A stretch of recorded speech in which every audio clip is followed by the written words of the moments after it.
안녕하세요. 알파맘 아이리스입니다. 오늘은 결혼에 대한 주제로 얘기를 해볼까 합니다. 여자들이 시집을 가는 것에 대해서 여자들은 좀 이렇게 시집을 잘 갔다 하면, 예를 들어서 좀 더 많은 집안 남자랑 결혼했다 하면은 인생이 확 바뀌는 경우가 있어요. 그래서 어떻게 보면은 남자보다는 조금 기회가 한 번 더 있지 않나. 남자 같은 경우에 자기 집안보다 되게 잘 사는 여자 집안을 만나거나 아니면 되게 부자 뭐 하여튼 그런 경우가 흔치 않아요. 근데 여자들은 아무래도 연애를 잘 해서 되게 부잣집 아들이랑 결혼을 하는 경우가 종종 있어요. 그래가지고 그런데 이제 저 같은 경우는 저희 집이 IF 이후 많이 힘들었죠. 많이 힘들어서 저희 친정도 없는 집이고 우리 시댁도 없는 집이고, 그러니까 없는 집끼리 결혼을 했어요. 그러다 보니까 처음에 시작할 때도 저희 신랑은 저랑 결혼하기 몇 달 전에 취직을 한 상태였고, 저는 이제 계속 직장 생활을 했지만 저도 거의 뭐 저희 친정에서 버는 수입이 별로 없었기 때문에 거의 제가 버는 걸로 저희 친정 생활비를 대고 이런 수준이었어요. 그러다 보니까 딱히 모아놓은 돈이 많지도 않았고, 그러니까 정말 없는 상태에서 거의 맨바닥에서 시작을 했거든요. 보통 집들은 보면 뭐 시댁이든 친정이든 신혼 살림할 때 전세 자금 어느 정도는 조금 보태주시고 뭐 그런 것도 있는데, 저희는 진짜 아무것도 없이 시작했습니다. 그래서 그러니까 남편이 결혼 전에 한 6개월 전에 취직했으니까 그때 모아놓은 월급으로 신혼여행은 갔고요. 그리고 이제 집은 5층짜리 연립주택, 5층짜리, 그러니까 한 30년, 40년? 뭐 하여튼 되게 오래된 5층짜리 엘리베이터 없는 아파트의 5층에 이제 대출 엄청 내서, 그래가지고 전세로 들어가게 됐어요. 그래서 대출 엄청 내고 전세로 들어가서 이제 처음 신혼생활 시작했습니다. 처음 결혼할 때만 해도 조금 잘 모르고 이제 순진했다고 해야 되나? 그래서 그래 뭐 결혼이야 뭐 단칸방에서도 시작을 하는데, 우리는 단칸방도 아니고 그래도 전셋집 아니냐. 물론 평수는 무슨 엄청나게 적었지만 그래도 이제 5층 집에서 시작을 했어요. 이게 시작하고 나서 살면서 보니까 이제 옆에 있는 사람들이 보이는 거예요. 그러니까 다른 집들은 어느 정도 이제 부모님의 지원 하에 신혼생활 시작을 했고, 그러다 보니까 그렇게 신혼생활이 빠듯하지도 않고 조금 여유롭게 사는 것 같더라고요. 근데 우리는 그냥 사는 집만 봤을 때 꼭대기층이다 보니까 여름에 진짜 더운 거예요. 태양열을 그냥 받아가지고 집이 지글지글지글지글 에어컨 없이는 하루도 못 사는 그런 날짜였고, 그리고 이제 5층짜리 아파트다 보니까 동간 간격이 정말 좁아요. 그러니까 이 뒷동에서 앞동이 집안이 다 보이는 거예요. 안에 형광등을 켜고 하면. 그 정도로 동간 간격이 좁고, 또 엘리베이터가 없는 5층이다 보니까 이제 마트에서 장을 봐오면 그 무거운 걸 들고 5층까지 날라야 되는 거예요. 참 그런 걸 겪다 보니까 야, 택배 직원들이 빌라나 엘리베이터 없는 아파트 정말 싫어하는 이유를 알겠다. 우리 집 거 옮기는데도 이렇게 힘든데 얼마나 힘들까, 그런 생각을 좀 했었습니다. 그리고 이제 그렇게 살면서 아주 힘들게 살았어요. 또 그리고 돈이 너무 없다 보니까 이래가지고는 안 되겠다 해서 한 2년 반 정도 이제 결혼하고도 맞벌이를 계속 했었습니다. 애기는 돈 좀 모으고 나서 가지자 이래가지고 한 2년 반 정도 이제 그렇게 살았죠. 그래가지고 이제 주변에 다른 사람들을 보니까 너무 부러운 거예요. 근데 이제 부러운데 또 그 사람들 얘기 들어보면 불만이 좀 많은 거예요. 그러니까 너무 부잣집 아니면 이제 의사 남편 뭐 이런, 그렇게 이제 그런 사람이랑 결혼을 하다 보니까 이제 시댁에서 약간 이제 압박 아닌 압박, 하여튼 스트레스가 엄청난 거예요. 엄청나. 예를 들면 제 아는 지인은 의사랑 결혼을 했는데, 아무래도 의사랑 결혼하다 보면 시댁에서는 이런 며느리를 원해요. 그러니까 자기 아들한테 병원을 차려줄 수 있는 그 정도의 이제 여유가 있는 좀 빵빵한 집안의 딸, 그런 거나 아니면 며느리도 의사거나 뭐 그 정도. 근데 제 친구는 전업주부였거든요. 그래서 시댁에서 이제 저기 시댁에 뭐 시댁에서 무슨 친구들 모임을 하거나 이러면 이제 어느 백화점 가서 어떤 이제 특정한 무슨 과일을 사와라. 또 여기 가서 뭘 사와라. 이런 식으로 일일이 며느리한테 다 시킨다는 거예요. 근데 거기에 대해서 어머니 저 못하겠는데 이렇게 얘기를 감히 못하죠. 그러니까 그런 것뿐만 아니라 뭐 시댁에서 각종 행사 이제 뭐 자기 아이 뭐 이름 짓는 것부터 시작해서 뭐 돌잔치 뭐 백일 뭐 각종 모든 일에 며느리인 나의 발언권보다는 아무래도 시어머니의 느낌이 더 센 거예요. 그러니까 시댁에서 갖고 있는 원래 규율, 그런 원래 이제 집안 내내 대대로 내려오던 전통이라든가 아니면 시어머니가 정한 그 조건 거기에 맞춰줘야 되는 거예요. 내가 원하는 대로 할 수 있는 게 아니고. 그러니까 조선시대로 치면 중전은 힘이 없어요. 중전 힘이 없고 대왕 대비 정도 돼야 이제 힘이 있는 거예요. 그러니까 모든 의사결정이나 이런 것에 있어서 좀 이렇게 며느리인 나의 발언권이 많이 없다는 거죠. 그래서 되게 부잣집에 시집가고 싶으신 분들은 약간 그런 것들을 감안을 하시고 뭐 그 정도는 견딜 수 있어 하시는 분들은 연애 열심히 해서 화이팅! 예, 부잣집에 시집가는 것도 괜찮은 것 같아요. 네.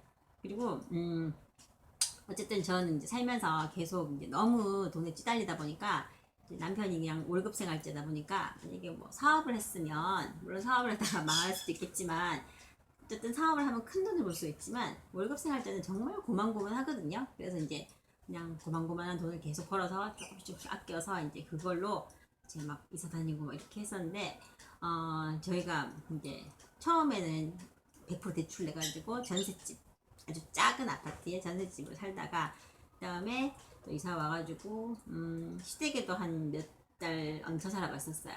그랬다가 또 뭐 이제 24평짜리 아파트를 하나 분양을 받아가지고 들어가려고 했었는데 이제 저희 신랑이 조금 욕심을 내가지고 뭐 분양권을 한번 해보겠다고 이렇게 분양권 샀다가 완전 마이너스 마이너스 프리미엄으로 팔고 그러다 보니까 이제 그 입주할 돈이 없잖아요. 그래서 이제 그 24평짜리 분양권도 팔았어요. 팔고 하여튼 어찌저찌 하다 보니 또 투룸이 뭐냐면 원룸인데 방이 조그만한 게 더 있는 거예요. 그래서 투룸 생활도 해봤습니다. 투룸 생활도 하다가 그 투룸을 살면서 아기 낳고 그러다가 이제 월세를 내면서 이렇게 사느니 그러니까 그때 투룸 살 때 월세였거든요. 월세 사느니 차라리 대출 조금 더 내서 작은 아파트를 들어가서 은행에다가 대출금 내는 게 낫지 않겠냐. 이래서 이제 복도식 아파트 18평이었던 것 같아요. 네, 18평짜리 복도식 아파트를 주공 아파트를 대출을 엄청 내서 최대한 대출을 내서 내가 샀어요. 그래가지고 뭐 월세 내는 것만큼 은행에다가 이제 이자하고 원금을 같이 내는 그런 식으로 해서 살았습니다. 그 다음에 살다 보니까 진짜 아이가 있다 보니까 집이 18평 너무 좁은 거예요. 정말 이렇게 아이가 뭐든 다 끄집어 내리고 이러니까 뭘 얼려놓을 때가 필요한데 식탁도 없고 그래서 끝내는 이제 거기서 살다가 정말 조금 많이 이제 외곽지 제가 사는 곳이 대구인데 대구 아주 외곽지로 이사를 가서 조금 이제 무리하게 더 대출을 내서 열심히 돈도 모으긴 했죠. 그래서 30몇 평대 아파트를 들어갔습니다. 네, 그래가지고 그렇게 살다가 이제 지금 살고 있는 곳도 이제 32평짜리 아파트인데 네 저는 하우스푸어입니다. 아파트 밑으로 빚이 엄청나게 많은 하우스푸어입니다. 예, 제가 하우스푸어다 보니까 저희 신랑은 카푸어가 안 되죠. 예, 하우스 밑으로도 엄청나게 빚이 많기 때문에 예, 그래가지고 그렇게 살고 있어요. 살고 있는데 근데 이제 나름 괜찮은 거는 이제 제가 없는 집에서 출신이고 또 이제 없는 집에 시집을 가다 보니 모든 발언권이 제 마음대로 할 수 있어요. 그러니까 우리 아이 돌잔치든 뭐 우리 아이 이름을 짓는 거든 뭐든 간에 부모님 생신도 제가 식당에 사자 하면 식당에 사는 거예요. 뭐 원래 우리 집안은 뭐 며느리가 뭐 상다리가 부러지게 상을 차려야 되고 뭐 그런 거 없어요. 그냥 제가 하고 싶은 대로 하는 거예요. 그래서 그런 면에서는 참 편합니다. 예. 그래서 되게 속 편한 시집살이를 하고 있죠. 예. 그런 장점이 있어요. 그리고 되게 부잣집에 시집을 가면 아무래도 이제 그런 스트레스 이런 것도 있고 또 그 다음에 이제 또 제가 또 생각을 좀 바꿨던 것은 뭐냐면 연예인 중에 이제 어떤 여배우, 좀 유명한 여배우가 있는데 그 여배우의 남편. 그 남편도 이제 탤런트긴 한데 그 탤런트가 그렇게 유명한 탤런트는 아니었어요. 근데 그 남자가 되게 부잣집이었어요. 부잣집 아들이었죠. 그래서 이제 결혼을 하고 그런데 부잣집이다 보니까 그 남편이 약간 도박을 하고 뭐 이렇게 사기도 좀 당하고 이러다 보니까 정말 165억이라는 그 어마어마한 돈을 순식간에 날려버렸다는 거예요. 그래가지고 그 여배우는 끝내는 이제 이혼을 하고 이제 재혼해서 딴 사람이 사는데 그런 얘기를 딱 들어보니까 아 나는 참 이렇게 돈 없는 집안에 시집 와서 돈이 너무 없어갖고 그게 너무너무 불만이었는데 돈이 많다고 해서 모든 사람들이 그 돈을 다 유지를 잘 하는 건 아니겠구나. 그러니까 큰 돈이 있으면 그 돈을 잘 관리할 수 있는 능력이 참 필요하구나. 그 생각이 들더라고요. 그러니까 예를 들면 로또 1등에 당첨이 이제 어느 정도 좀 사는 사람이 하면 돈 관리를 잘 하겠지만 완전 서민이 로또가 돼가지고 한 17억씩 19억씩 이렇게 받아버리면 감당이 안 되는 거예요. 그래서 갑자기 씀씀이가 늘어나고 흥청망청 쓰게 되겠죠. 그리고 막 어디 사기도 당하기도 하고 또 막 그렇게 사기당해서 돈 날리면 그 돈을 만회해 보려고 도박을 하다가 더 많은 빚을 지게 되고 그래서 뭐 로또 당첨되기 전보다 훨씬 더 이렇게 불행해졌다 뭐 이런 사람들이 종종 있더라고요. 그래서 좀 어떻게 생각하면 좀 그런 방향으로 생각을 하면 차라리 이제 우리처럼 찔끔찔끔 돈 모아서 점점 이렇게 돈을 이렇게 불려 나가는 것도 하나의 성취감도 생기고 약간 그런 것도 있지 않을까 그런 생각이 들더라고요. 예, 그래서 이제 개인 같은 경우는 그렇고 또 국가도 그런 경우가 있더라고요. 베네수엘라 같은 경우는 석유 이제 매장량이 세계 2위였대요. 그러니까 정말 이렇게 자원이 많은 나라였어요. 근데 우리나라는 어때요? 우리나라는 자원이 없는 나라죠. 그러니까 사람들이 국민들이 어떻게든 열심히 공부하고 일하고 해서 기술 개발을 해가지고 정말 자원이 없는 나라지만 기술 개발해서 어느 정도 좀 잘 살게 되었는데 베네수엘라는 어떠냐면은 나라가 너무 부자요. 너무 부자다 보니까 어느 날 이제 차베스라는 사람이 정권을 잡습니다. 그래서 이 사람이 어떤 사람이냐면 완전 반미주의자가 좌파예요, 좌파. 그래서 이제 기득권 세력들을 너무 미워하는 거예요. 부자들 이런 거 안 된다, 다 똑같이 살아야 된다 이래가지고 기득권 세력들한테 엄청난 제재를 가하고 그리고 이제 많은 기업들을 국영화를 시키는 거예요. 그러니까 민간 기업들을 자꾸 없애고 다들 이제 국영화를 시켜서 나라 소유로 만들어 버리는 거죠. 그래가지고 그렇게 하고 그리고 엄청나게 이제 퍼주는 정책을 하는 거예요. 포퓰리즘 해가지고 그러다 보니까 못 사는 사람들이 엄청나게 막 좋아하는 거죠. 엄청나게 퍼주니까. 그러니까 가만히 있어도 나라에서 퍼주는 돈이 많으니까 그걸로 먹고 살아도 충분히 될 정도로 그만큼 복지 정책을 엄청나게 퍼부었던 거죠. 왜냐면 나라의 재산이니까 석유가 많으니까 그렇게 했던 거예요. 그런 식으로 계속 하다 보니까는 계속 그 이제 서민층에서 엄청난 지지율이 있다 보니까 계속 이제 집권을 하는 거죠. 장기 집권을 한 거예요. 아주 오랫동안. 그렇게 하고 있다가 이제 또 워낙 반미 정책을 하다 보니까 원래는 자기 나라에 그 베네수엘라가 남미 쪽에 있잖아요. 그러니까 북미 쪽에 있는 미국에서 그 석유 원유를 이제 하는 그 개발하고 이제 그런 이제 기술들을 가지고 이제 원유를 생산해내고 있었는데 근데 그 미국을 이제 빵 차버린 거예요.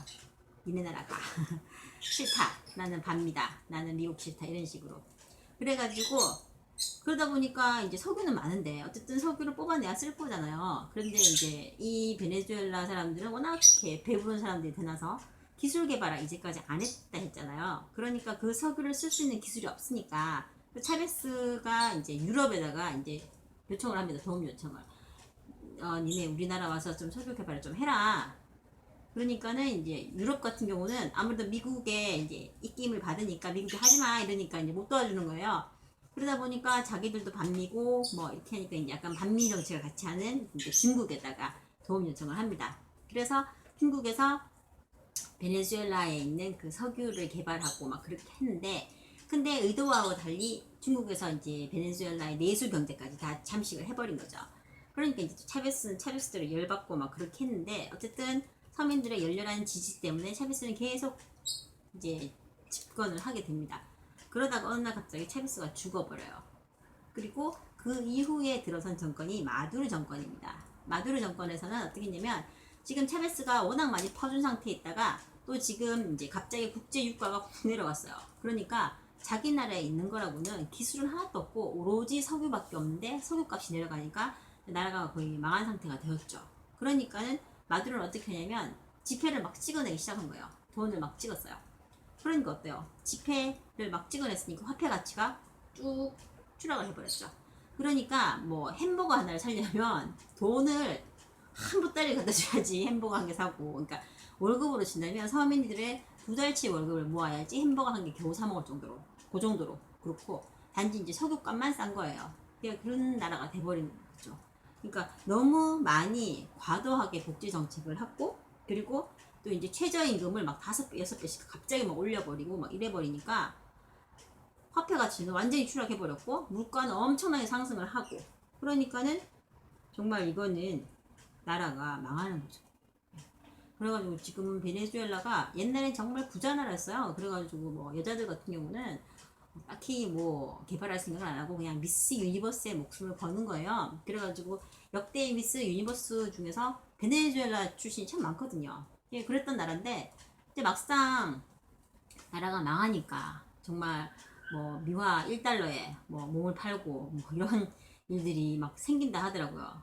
그리고 뭐 그러니까 완전히 자원이 많은데 그거를 제대로 관리를 못하고 지도자를 잘못 만나서 나라가 완전히 망한 꼴이 된 거예요.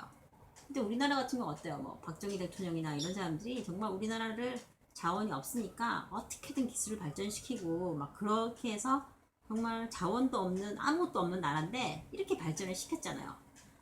그러니까 지도자를 잘 만나냐 못 만나냐 이게 정말 중요한 것 같아요. 똑같은 한반도 나라인데 북쪽은 이제 김일성이 이제 지배를 했고 남쪽은 이제 이승만이 해가지고 나라가 이렇게 자유민주주의와 공산주의로 나눠졌잖아요.